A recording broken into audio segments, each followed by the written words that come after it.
Hello and welcome to Lavneesh Sir की class.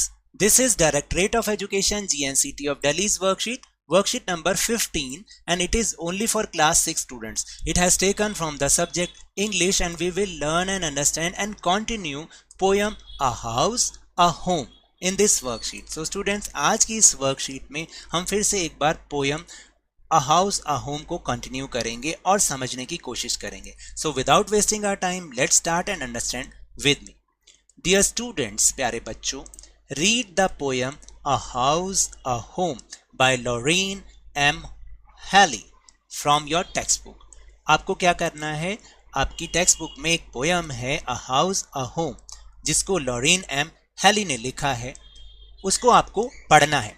You will know that a house is something that is made of bricks, stone, cement, wood, glass and some other hard material. जैसा कि आप जानते हैं कि एक जो house होता है वो ईंटों से, पत्थरों से, सीमेंट से, लकड़ी से, कांच से और बहुत कुछ जो हार्ड मटेरियल होता है उससे बनता है. लेकिन a home is where you live with your grandparents, parents, uncle, aunt, brothers, sisters and other family members. लेकिन जो एक होम होता है वो किससे बनता है? जहां पर आप रहते हैं अपने दादा दादी के साथ, अपने माता पिता के साथ, अपने चाचा चाची के साथ, भाई बहनों के साथ, तो तब वो जाके होम बनता है. तो आपको पता है, जैसे हिंदी में भी बोलते हैं कि भाई मकान तो ईंट पत्थरों का होता है, लेकिन घर हमेशा घर वालों से बनता है, जो घर में आपके साथ लोग रहते हैं. तो आ हाउस का मतलब तो मकान हो गया और होम का मतलब घर हो गया. अब आप समझे कि हाउस और होम में क्या अंतर होता है. ठीक है, अब हम चलते हैं अपने दूसरे क्वेश्चन पे. Will move on question number 2.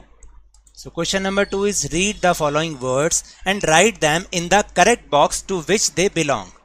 यानी आपको क्या करना है, यहाँ पर कुछ वर्ड्स दे रखे हैं, उनको सही बॉक्स में अरेंज करना है. यहाँ पे दो पिक्चर्स आपको दिखाई दे रही होंगी, जैसे कि एक है हाउस जो मैंने अभी आपको समझाया, मकान, और एक है होम, माई होम यानी घर, मेरा घर. तो यहाँ पे जो वर्ड्स हैं ना, उनको सही ढंग से आपको सही बॉक्स में अरेंज करना है. कौन कौन से वर्ड्स हैं?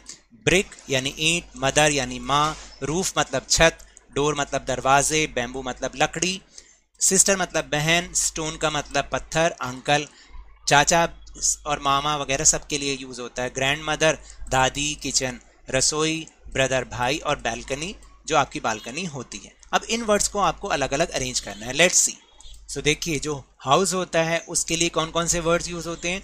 ब्रिक ईंट, रूफ छत, डोर दरवाजे, बैम्बू लकड़ी, स्टोन पत्थर, किचन एंड बालकनी. लेकिन जो होम है उसके लिए कौन से वर्ड्स यूज होते हैं? Mother, sister, uncle, grand mother and brother. तो इस तरह से हमने दोनों वर्ड्स को अलग अलग करना है according to the picture. Now will move on next question. Question number 2. On the basis of your reading the poem. देखिए, क्वेश्चन नंबर 2 नहीं है, ये 3 है. Complete the following sentences. जो आपने पोयम पढ़ी उसके बेस पर अब हमें इन क्वेश्चंस के नीचे जो फिलिंग द ब्लैंक्स हैं उनको पूरा करना है, उन सेंटेंसेस को. जैसे a house is made of, किस किस से बनता है हमारा house? Brick, woods and stones यानी ईंट, पत्थर और लकड़ी से. ठीक है.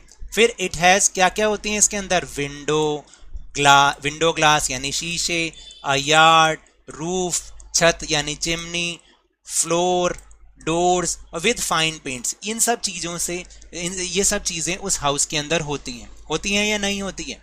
फिर a home is made by, house तो ऊपर हमने समझ लिया कि किससे बनता है और क्या होता है.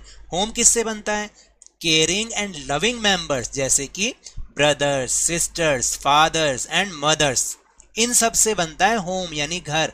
और उसमें क्या होते हैं? It has loving and caring people होते हैं. जैसे हाउस में तो हमने कहा कि कांच होता है भाई, छत होती है, दरवाजे होते हैं, फर्श होता है, लेकिन होम के अंदर लविंग और केयरिंग पीपल होते हैं.